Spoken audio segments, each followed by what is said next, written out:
ಟಿಪ್ಪು ಜಯಂತಿ ಆಚರಣೆಗಾಗಿ ಕಾಂಗ್ರೆಸ್ನಿಂದಲೇ ಎದ್ದಿದೆ ಕೂಗು.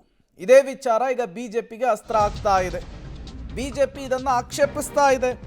ಟಿಪ್ಪು ಕನ್ನಡ ವಿರೋಧಿ, ಅಂಥವನ ಆಚರಣೆ ಬೇಕಾ ಅಂಥೇಳಿ ಪ್ರಶ್ನೆ ಮಾಡ್ತಿದ್ದಾರೆ ಬಿಜೆಪಿಗರು. 18 ವರ್ಷದ ಆಳ್ವಿಕೆಯಲ್ಲಿ 11 ವರ್ಷ ಟಿಪ್ಪು ಕ್ರೂರಿಯಾಗಿದ್ದ, ಮತಾಂಧನಾಗಿದ್ದ. ಆತನ ಆಚರಣೆ ಮುಂದಾದ್ರೆ ನಾವು ಹೋರಾಟ ಮಾಡ್ತೇವೆ, ಸುಮ್ಮನೆ ಕೂರಲ್ಲ ಅಂಥೇಳಿ ಬಿಜೆಪಿಯ MLC CT ರವಿ ವಿಜಯಾನಂದ ಕಾಶಪ್ಪನವರ್ ಪ್ರಸ್ತಾಪಿಸಿರುವಂತಹ ವಿಚಾರಕ್ಕೆ ವಾಗ್ದಾಳಿಯನ್ನು ನಡೆಸಿದ್ದಾರೆ.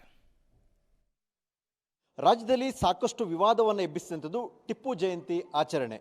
ಆನಂತರ ಬಿಜೆಪಿ ಸರ್ಕಾರ ಬಂದ ನಂತರದಲ್ಲಿ ಅದನ್ನು ಕೂಡ ಸ್ಟಾಪ್ ಮಾಡಲಾಗಿತ್ತು. ಆದರೆ ಈಗ ಶಾಸಕರೊಬ್ಬರು ಮತ್ತೆ ಟಿಪ್ಪು ಜಯಂತಿ ಆಚರಣೆ ಮಾಡಬೇಕು ಅನ್ನುವ ಮನವಿಗೆ ಸರ್ಕಾರಕ್ಕೆ ಕೊಡಲು ಮುಖ್ಯಮಂತ್ರಿಗಳ ಗಮನ ಸೆಳೆಯಕ್ಕೆ ಮುಂದಾಗಿದ್ದಾರೆ. ಈ ಬಗ್ಗೆ ಮಾತಾಡಲಿಕ್ಕೆ ಹಿರಿಯ ಪರಿಷತ್ ಸದಸ್ಯರು, ಮಾಜಿ ಸಚಿವರು ಕೂಡ ಆಗಿರ್ತಕ್ಕಂಥ CT ರವಿ ನಮ್ಮ ಜೊತೆಗಿದ್ದಾರೆ. ಸರ್, ಟಿಪ್ಪು ಜಯಂತಿ ಆಚರಣೆ ಮಾಡಬೇಕು ನಿಂತೋಗಿರೋದನ್ನ ಅನ್ನುವಂಥದ್ದನ್ನ ಶಾಸಕ ವಿಜಯಾನಂದ ಕಾಶಪ್ಪನವರು ಗಮನ ಸೆಳೆಯಕ್ಕೆ ಮುಂದಾಗಿರೋದು. ವಿಜಯಾನಂದ ಕಾಶಪ್ಪನವರು ಯಾವ ದೃಷ್ಟಿಯಲ್ಲಿ ಅದನ್ನು ಬೇಡಿಕೆ ಮುಂದಿಟ್ಟಿದ್ದಾರೋ ಗೊತ್ತಿಲ್ಲ. ಅವರು ಒಮ್ಮೆ ನಿಜಾಂ ಸಂಸ್ಥಾನದ ಅಡಿಯಲ್ಲಿ ನರಳಿದ ಹಿಂದೂಗಳ ಬಗ್ಗೆ ಕಳಕಳಿ ಇದ್ದಿದ್ರೆ ಈ ಪ್ರಶ್ನೆ ಕೇಳ್ತಿರಲಿಲ್ಲ.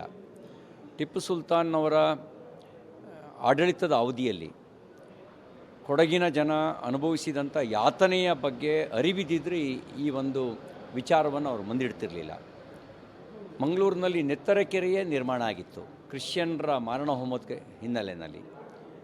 ಇದೆಲ್ಲದರ ಅರಿವಿದ್ದಿದ್ದರೆ ಕೇರಳದಲ್ಲಿ ಮಲಬಾರ್ನಲ್ಲಿ ನಡೆಸಿದಂಥ ಮತಾಂತರದ ಬಗ್ಗೆ ಅರಿವಿದ್ದಿದ್ದರೆ ಕನ್ನಡದ ಆಡಳಿತ ಭಾಷೆಯನ್ನು ತೆಗೆದು ಪರ್ಷಿಯನ್ ಭಾಷೆಯನ್ನು ಆಡಳಿತ ಭಾಷೆಯನ್ನಾಗಿ ಹೇರಿದ ಟಿಪ್ಪುವಿನ ಬಗ್ಗೆ ಅರಿವಿದ್ದಿದ್ದರೆ ಈ ಮಾತಾಡ್ತಿರಲಿಲ್ಲ. ಏನಾಗ್ತದೆ, ಸ್ವತಂತ್ರ ನಂತರ ದುರುದ್ದೇಶಪೂರ್ವಕವಾಗಿ ಕೆಲವು ಸತ್ಯವನ್ನು.